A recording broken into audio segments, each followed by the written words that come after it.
वो पढ़े लिखे त्यागी नौजवानों को राजनीति में आना चाहिए और विपिन सर में मैं वो देखता हूँ, इसलिए मैं लगभग 8 घंटे का सफर करके और आप लोग भी आए हमारे साथ ही यहाँ तक आए।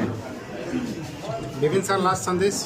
कल तो गर्मी पड़ने वाले आपकी विधानसभा में? नहीं, कल तो माहौल तो पहले से ही बना हुआ है, कल गर्मी पड़ने कल देखने को मिलेगा। दूसरा चीज ये है कि भाई हम एक ही बात कहते हैं कि जब आप वोट करें तो इसलिए नहीं करें कि वो आपके जात का है या आप किसी पार्टी को चाहते हैं। सीधे मुख्यमंत्री बनाना है इसीलिए वोट करना है, किसी को भी वोट कर देना है। मुख्यमंत्री से आपकी बात नहीं होगी, मुख्यमंत्री आपके काम को तुरंत हल नहीं करेंगे। आपके थाना ब्लॉक अनुमंडल में जो रिश्वतखोरी हो रहा है उसको मुख्यमंत्री आके नहीं ठीक करेंगे, वो आपके स्थानीय प्रतिनिधि ही ठीक करेगा। तो जब इस बार वोट करें तो अपने बाल बच्चों का भविष्य भी देखकर वोट करें और दारू मुर्गा साड़ी कपड़ा जाति पार्टी के लालच में पड़कर गलत लोगों को वोट न करें। मेरा संदेश यही होगा कि बिहार हमारा ऐतिहासिक रूप से, भौगोलिक रूप से, संवैधानिक रूप से बड़ा भाई रहा है और आज वहाँ पे चुनाव होने जा रहा है, विधानसभा का चुनाव है जो बिहार की विकास को एक नई सीढ़ी, नया आयाम देने का कार्य करेगा। तो बिहार की जनता अपने मत का सोच समझकर अपने विवेक के अनुसार बिना किसी लोभ के, बिना भय के मतदान करे और अच्छे अच्छे कुशल नेताओं को चुने, विशेषकर युवाओं को मौका दे और उन्हें बिहार के विधानसभा में भेजने का कार्य करे ताकि वो बिहार के मुद्दों को बिहार विधानसभा में उठाएंगे, रखेंगे और उसके लिए लड़ेंगे, बहस करेंगे और बिहार के लिए जिएंगे। बिहार में जातिवाद का एक बहुत बड़ा फैक्टर है चुनाव में, इस पे क्या? लक्ष्मण जी, अभी आके हम ऐसे तो नहीं, अभी हम लोग विपिन सर चर्चा किए। विपिन सर आप किस समुदाय से, यानी अभी तक हम ये जानते भी नहीं थे कि इनका सरनेम क्या है और विपिन सर का समुदाय क्या है। अभी हम लोग जस्ट खाने से ठीक पहले पूछे कि आप किस समाज से बिलोंग करते हैं, तो हम जो उतना दिन से इनको जान रहे हैं, सच बोल रहे ईमानदारी से, हम आज तक नहीं जानते थे कि इनका समुदाय क्या है या किस मैंने समाज से बिलोंग करते हैं। तो देखिए सच्चाई है, इस सच्चाई से आप इनकार नहीं करेंगे कि भाई राष्ट्र को लोग बेस नहीं मानते हैं, लेकिन मेरा मानना है कि अब हम 21वीं सदी में जी रहे हैं, अतः थोड़ा सा हमारी सोच को भी 21वीं सदी के जैसा होना चाहिए और थोड़ा बदलाव होना चाहिए। किस जाति से पता चला? आखिरी सवाल जयराम जी, झारखंड में भी चुनाव है, विपिन सर प्रचार करने के लिए जाएंगे क्या झारखंड? देखिए, क्योंकि झारखंड मात्र एक ही चुनाव है, तो वो चुनाव है, तो इसलिए हम नहीं चाहेंगे कि विपिन सर, क्योंकि इनका यहाँ भी चुनाव है, तो अभी उनको वहाँ बाधित नहीं करेंगे। जब झारखंड में फ्रेश चुनाव होगा तो ये पक्का आएंगे और बिल्कुल हमारे असेंबली में आएंगे, डुमरी में आएंगे, जहाँ जहाँ हमारे प्रत्याशी भी लड़ेंगे वहाँ आएंगे। खान सर जैसे, जयराम महतो जैसे और अवध ओझा सर जैसे लोगों का यहाँ पे आने से क्या प्रभाव पड़ेगा? सबसे पहले आपने जैसे लोगों का नाम लिया आपने, ऐसे लोग कभी समाज का कुछ बिगाड़े नहीं है। जब कुछ किया है तो समाज के लिए, बेहतरी के लिए किया है, कुछ समाज को दिया है, इस देश को दिया है। तो ऐसे लोगों के आने से तो निश्चित है कि हम लोग गौरवान्वित महसूस करते हैं।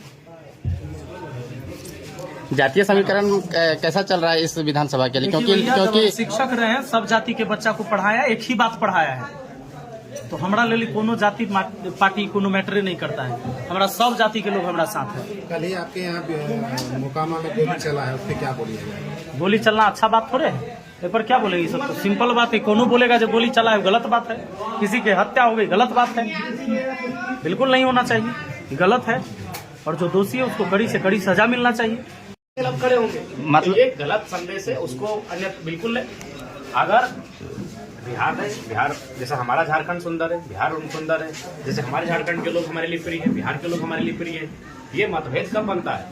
जब कोई भाई माने भाई में जब टकराहट होती है तो हमारा हिस्सा ये लूटे, इनका हिस्सा हम लूटे तो विपिन सर ये कह रहे हैं कि आप अगर हजारीबाग, गिरिडीह या डुमरी से चुनाव लड़ते हैं तो आपका माननीय साहब बोल रहे हैं कि विरोध करेंगे, इस पे आप क्या? एक बात बताइए, मैं यहाँ चुनाव लड़ रहा हूँ तो क्या मेरे बिहार के लोग मुझे विरोध नहीं कर रहे हैं?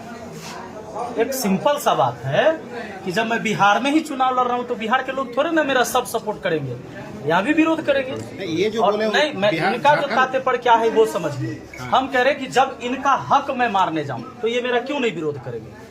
ये मेरा हक मारने आएंगे तो मैं इनका क्यों विरोध नहीं करूंगा? अच्छा, स्वाभाविक, ये देखिए सिंपल बात, आज डोमिसाइल नीति लागू नहीं कर रही थी सरकार, सबको मौका मिला यहाँ शिक्षक भर्ती में, लेकिन बिहार के छात्रों का क्या मांग था कि भाई डोमिसाइल नीति लागू करो और बिहार के युवाओं को नौकरी दो। सबसे पहले ये मांग मैं भी करता हूँ, मैं ये मांग करता हूँ कि बिहार के बच्चों को पहले आप बिहार में नौकरी दीजिए। और यही मांग ये करते हैं कि झारखंड के बच्चों को पहले झारखंड में मौका दे, तो फिर कहाँ गलत है? मतलब ये माना जाए कि आप बिहारियों का विरोध नहीं करते, नीतियों का विरोध करते हैं। नीतियों की मैंने अभी एक बात बताइए, पटना में अगर रांची के और धनबाद और बोकारो के नौजवान अगर भारी संख्या में नौकरी करने लगेंगे और पटना और यहाँ वालों को मौका नहीं मिले तो स्वाभाविक है मैं विरोध करूंगा। तो वही मैं उस नीति का, उस कर्म का मैं असहमत हूँ कि भाई हम यहाँ के मूल है, तो पहले हम, फिर हमसे छूटेगा बचेगा। आप स्वागत है जी।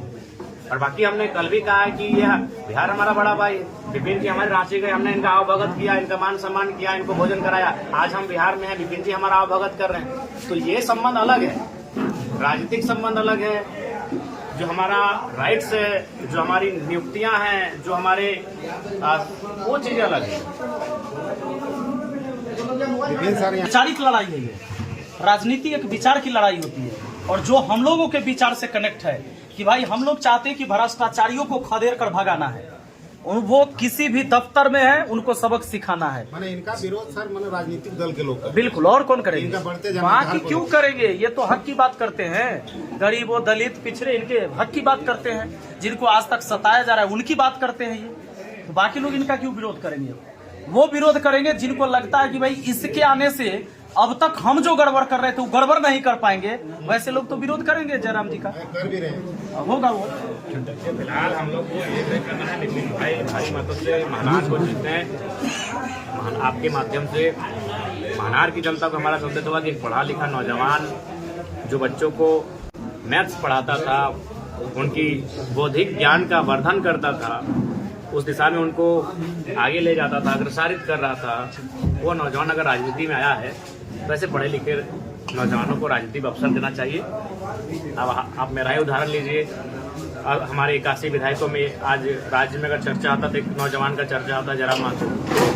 243 की भीड़ में विपिन सर भी एक हटके प्रेजेंट करेंगे, मेरा विश्वास है। इसीलिए मैं आया हूँ उतनी दूर से कि मैंने आज झारखंड की राजनीति को एक नया तस्वीर दिखाया, गांव से चलकर। जैसे चूंकि ये फेमस टीचिंग करते थे, इनको देश जानते, लेकिन हम भी जब मैंने मास्टर डिग्री कंप्लीट किया तो हम अपने बगल के हाई स्कूल में निःशुल्क 4 साल बच्चों को पढ़ाए, हम भी पढ़ाते थे। तो पढ़ने वाले नौजवान अगर राजनीति में आ रहे हैं तो ये शुभ संकेत है। इससे उन लोगों की चूल्हे हिलेंगी, उनका नींव हिलेगा जो लोग अपनी परिवार और प्रॉपर्टी की राजनीति करते हैं। आज मैं बार बार कहता हूँ, आज हमारे झारखंड में जाके देखिए, हमारे झारखंड की 4 करोड़ की, मान के अनुमानित 4 करोड़ की आबादी कुछ दिन में हो जाएगी। हमारे 25 लीडर के पास इतना पैसा है कि 4 करोड़ की आबादी घर में बैठकर खाना खाएगी। तो हम गरीब नहीं है, हमारी गरीबी के कारण हमारे राजनेता बनते जा रहे हैं। उनका जरूरत से ज्यादा अमीर होना हमारी गरीबी के कारण है। इसलिए ऐसे नौजवानों को पढ़े